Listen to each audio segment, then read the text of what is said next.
Well, yeah, Pika. Let's see if they get our distress signal. Can you hear us? Can you hear us? Stay away.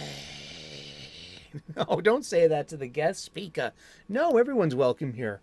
We've been talking about horror movies all month long in the spirit of Halloween. You might have heard it as the 31 Days of Horror, the 31 Day Challenge, the 31 Days of Halloween. That's how we know it here on our show.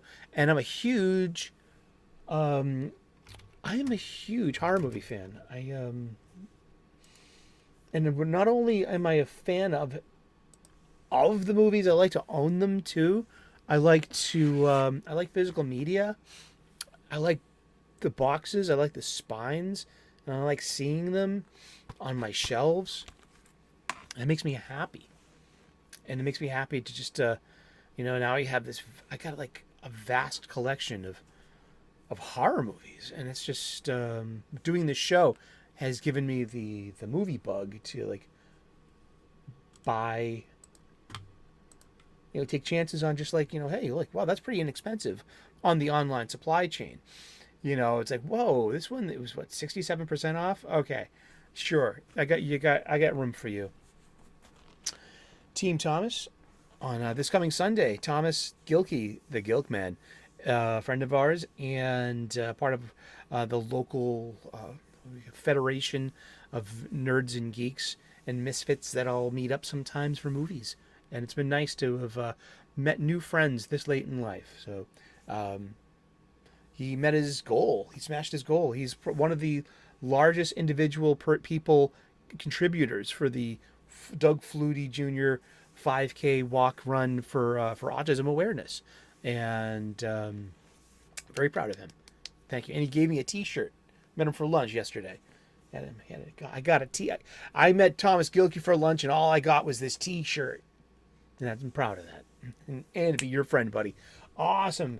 And we are doing it, like I said, a different horror movie every day this month.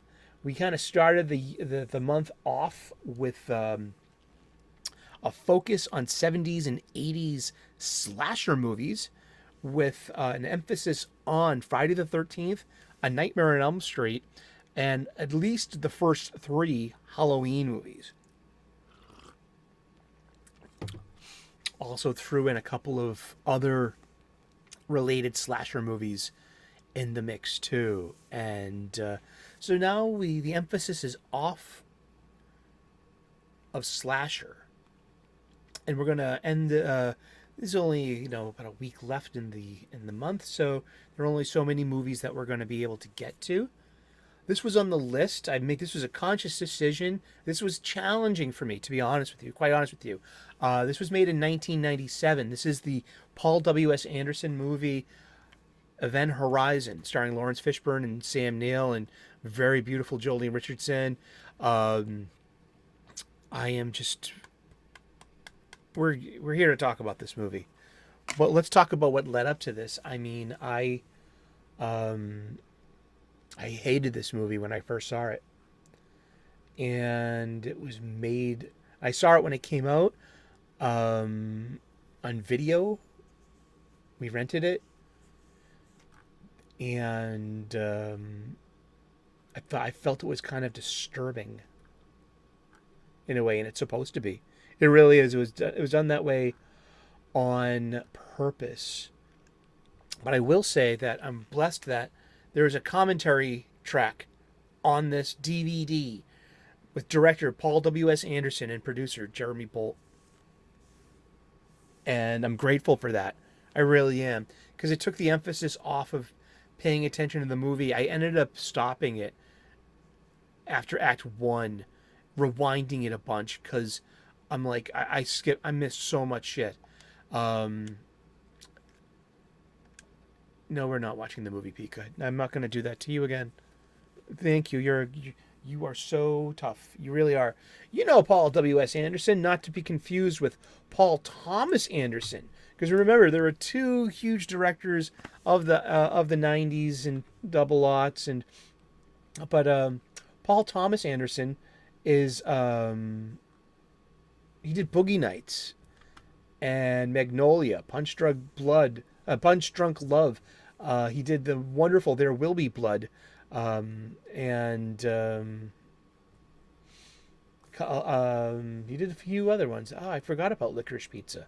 I need to catch up on that because I loved Boogie Nights, and Licorice Pizza seems like such a spiritual follow up to that. Hey, Pika, put that on the list. We need to watch Barbie and Licorice Pizza. I would be up for like a girls' night in. We can do our toes and our mani pedis and mud masks and exfoliating scrubbers. Oh, gee, they're listening.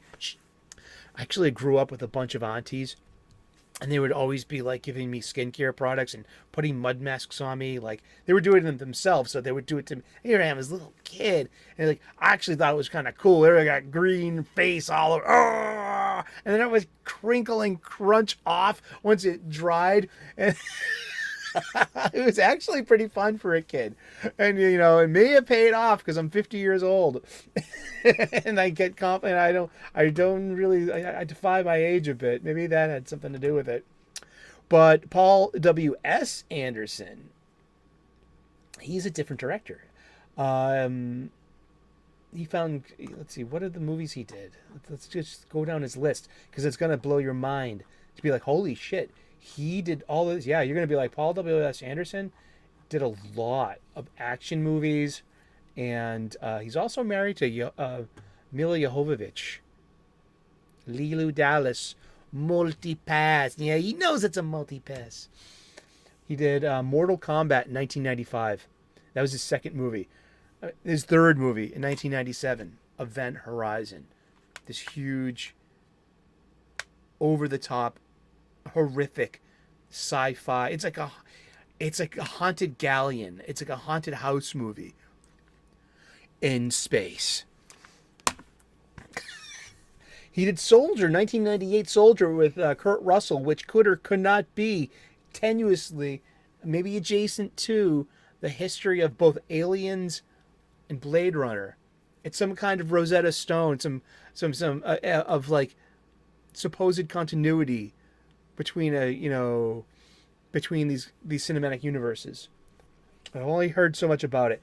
The original Resident Evil from 2002, the original Alien versus Predator from 2004, and he was a writer and a producer on Resident Evil after that. He comes back to write and direct 3 more Resident Evil movies, all starring his wife, Mila Jovovich. Yeah. And she played, what's her name in this? I forget. I don't even want to look it up. Yeah, that's, the Resident Evil franchise, that is impressive. But it's also horror based, and it's special effects based. And it's everything you're going to find in 1997's Event Horizon, his third movie. Great cast. Lawrence Fishburne plays the captain, Captain Miller.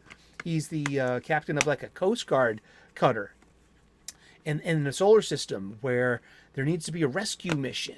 So him and his intrepid crew with the doctor, the mad doctor, he ends up being a mad doctor. We got Sam Neill, who plays the architect and engineer who designed the ship, known as the Event Horizon, with Event Horizon's engine drive, which we'll get to in a second. And then there's just a very diverse and representative crew. Probably not diverse enough for anyone just pointing stuff out. But hey, it's we've got it's there, I think. And this is 97. There's this, and that was in the 20th century.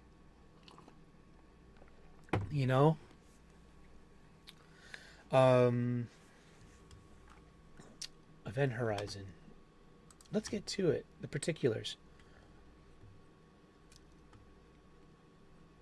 It runs for 96 minutes. Its budget was $60 million, and its box office was $42 million. This movie was a flop.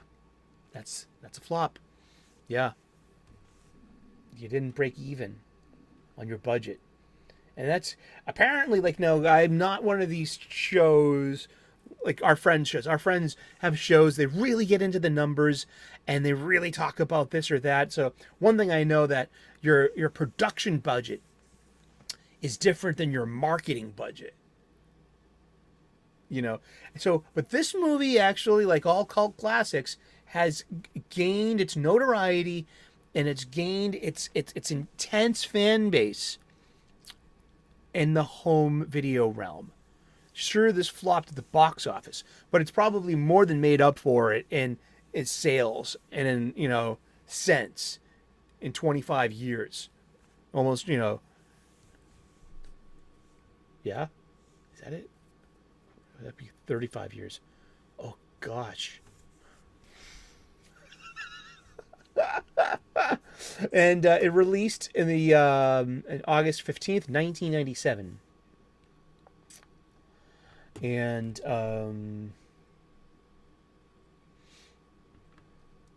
yeah, on release, I'm reading this from, you guessed it, the wiki. It was a Paramount Pictures, music by Michael Kamen, dude.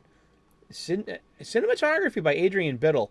Um, just really good jump scares and good horror. To be honest, I mean, this movie freaked me out for other reasons that, well, we're going to get to, because what part of the reason why this movie has such a cult following, there are anecdotal stories of its production where there were like there's a scene where the rescue crew, what happened? We don't even I haven't even told you yet. What the Event Horizon is not just the name of the ship, but the name of the movie. Okay, the Event Horizon disappeared 7 years ago, without a trace, without a word. Just the other day, we received a very faint distress call from Event Horizon. She's adrift in the orbit of Neptune, and we need to go out there and get her and find out what happened to her crew and what happened to this ship. Event Horizon happened to have an experimental warp drive, FTL, faster than light. And upon turning it on, it folds space-time, but perhaps the space between the spaces, that was filled with what we that we would know as hell, filled with demons, filled with pain and torture and fire and suffering, and with beings motivated with those values. And so when Event Horizon comes back, it's literally a haunted mansion. It's a haunted house. It's like individually, the crew of the rescue ship starts seeing their greatest sufferings and fears in visions and in hallucinations. So every one of the horror experiences for each crew member is deeply personal and based in something very shameful, regretful, and painful.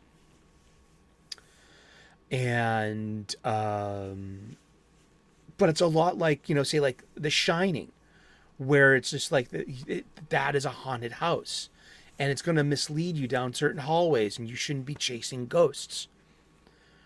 And it ends up being like survival. Of course we lose most of the crew, because that's a horror movie. We end up with Final Girl. We do. And with two other rescue crew members, of the ship. But yeah, we do have Final Girl in this. And all the way by the end of it. And I always thought it ended on a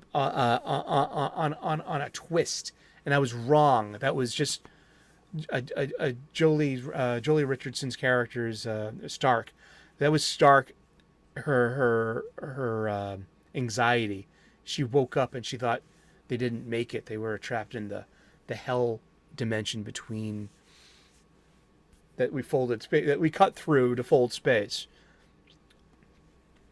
And no, she was just, it was the rescue team, and she was just, she was like waking from a bad dream. She just came out of, she was probably still dreaming just a little bit, or was she? Exactly. Um, like I said, good cast. And this movie didn't bother me as much as it did when I initially saw it. Sometimes, have you ever been just put off by something, maybe like, following someone on Twitter or on just like, social media? They might like share, like overshare something like of a graphic nature, and you're like, I don't want to look at that shit. There's some things you just don't want to see.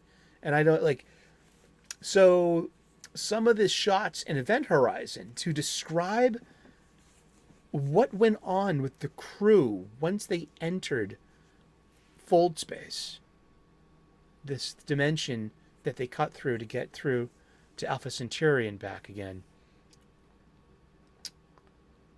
to what happened to the crew and how their minds were invaded by this demonic intelligence, and that torturing these humans gave lots of satisfaction to these demons. And yeah, it's is it hell? These are like unanswered questions, which is great. Um, and the cinematography is pretty good because it's pretty rattling. They use a lot of strobes and they use a lot of practical effects too. And then there's lots of CG stuff too. And now it's 1997, so CG is like just kind of starting out. So you have to be kind of forgiving of its limitations, at that time. But it holds up pretty well. Some of it holds up really well, and then the practical effects are really well done. It is still spooky. It has pretty good jump scares. And I guess I'm old enough now to really like, now I know to expect when it happens. So there's a video found on the Event Horizon's mainframe. Well, since it came back from Neptune, there is no living crew members, and the rescue crew of the Lewis and Clark see nothing but ghosts. But there is organic matter on the walls, like everywhere. It's like if people were turned inside out and thrown into a vat and then thrown on the walls. And it's just this very visceral. This is body horror.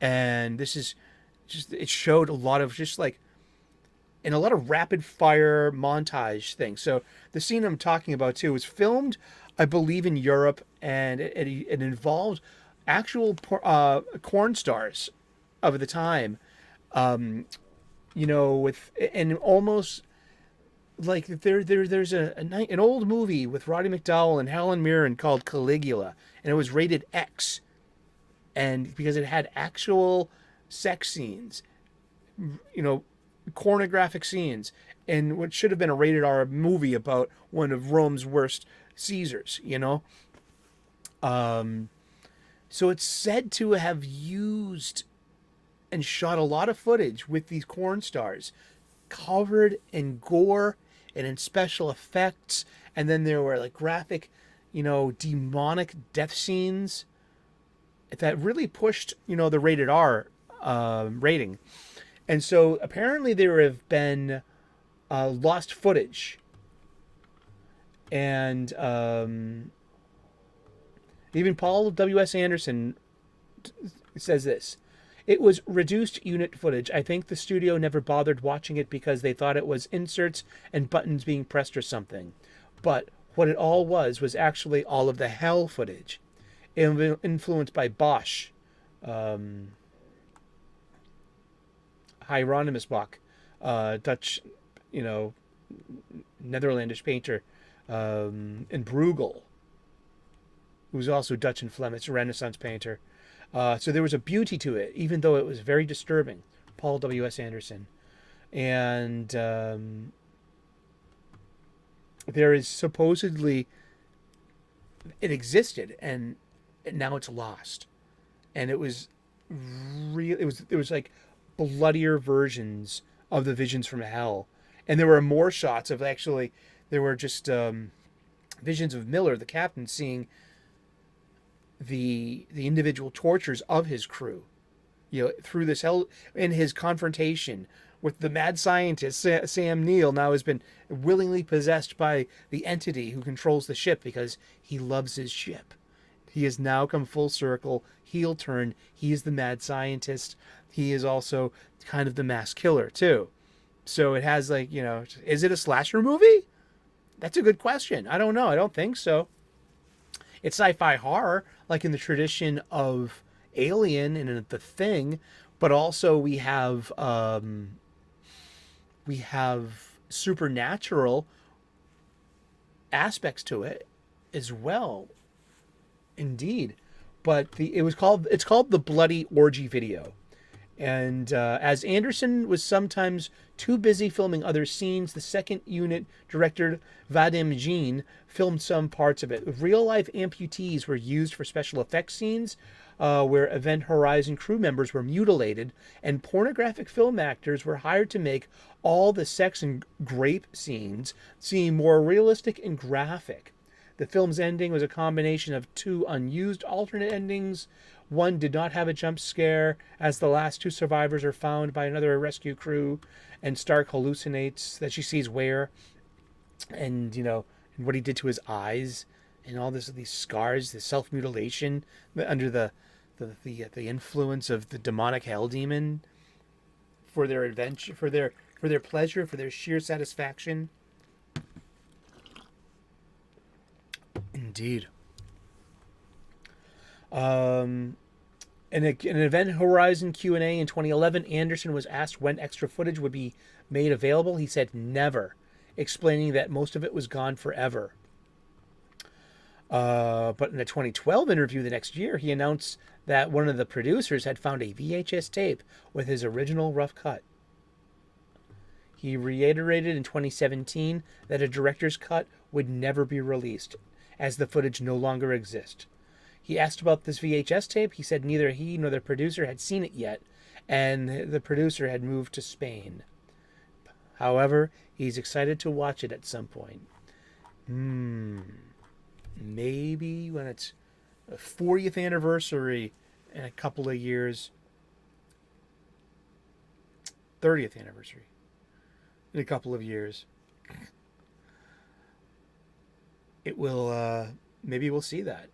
We will get a 4K special edition Criterion or Shout Factory.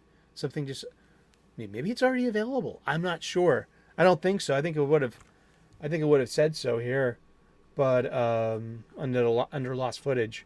But yeah, this lost footage. So that orgy scene, the blood orgy scene, you only get a few glimpses of it, and it was just so revolting. It was off-putting. I thought it was disturbing. I thought that, like, this is, like, I just it's upsetting. Don't worry, you're a person. You can be upset by stuff. You're a person. You don't have to want to watch horror movies, which horrible things happen to people, to human bodies, and we have to embellish and embrace this darker part of our nature to enjoy this kind of fantasy. Like, and I know, and but sometimes these special effects and sometimes the story creators, they can go too far, and that is in your humble opinion, such as it is with mine, and thinking, watching that, over 25 years ago was just, I'm not going to get, you don't call something like that, seeing images like that in movies, traumatic. That's like, trauma happens, that's a different thing. I know, because I've had plenty of conversations with my therapist. They can be upsetting, disturbing, and trauma's a different thing. Don't overuse that word. If you could, for my sake, and Pika. Well, that's about it. I mean, seriously, this is, probably close to a traumatic experience as you can get cinegraphically or cinematically, besides like Saw and Hostel, which are just pure, I mean, I forgot this movie has a decent ending. It lands fine. 3 solid acts, good storytelling, good cast, good crew, great documentary commentary track from the director and producer, which helped me enjoy this movie a lot more. I was not looking forward to covering this in a way. I wasn't looking forward to watching it, but the director commentary track takes an edge off that because it's explaining shots and setups and special effects and how the actor was feeling that day, and how Lawrence Fishburne would cram the dialogue into his head, so he felt he only had the first 4 or 5 takes to really nail it before he started losing the character, and how Sam Neill was of the opposite kind of method, that Sam needed a couple of takes to get into the groove of the scene and the character. And I love those kind of stories from the set, from the producers, and from the talent themselves. And thank you so very much for tuning in. We love talking about movies. Today we have been talking about 1997 Paul W.S. Anderson's horror movie. It's a haunted house or a haunted galleon in space. It's a survival tale, but it's also about maybe what happens when humans literally intersect with hell, and not in a spiritual way. Wow, this is a lot. This could be a little bit of torture porn, and that's why I don't watch Saw, and that's why I don't watch the Hostel movies, Eli Roth's those ones, because of the torture porn. And this treads that line. It really does. Thank you so very much for tuning in. Please like and subscribe. We're doing this for the rest of the month, 6 p.m. Nightly, U.S. Eastern. So tune in, and we like talking about a different horror movie every day for the rest of the month to celebrate this Halloween season. We're going to be continuing with body horror, and we've got Kevin Smith's Tusk. Great body horror movie. We've got From Beyond and The Reanimator. These are great movies. These movies are really good because they're just stuffed with great practical special effects and really kind of creepy stories too. It's not just about the supernatural circumstance. It's also about the human quality that goes along with it and could be victimized by it. But it's also, it's mad scientists. Just got to say that. Evil doctor. Thank you so very much. We will see you in that dark movie theater later.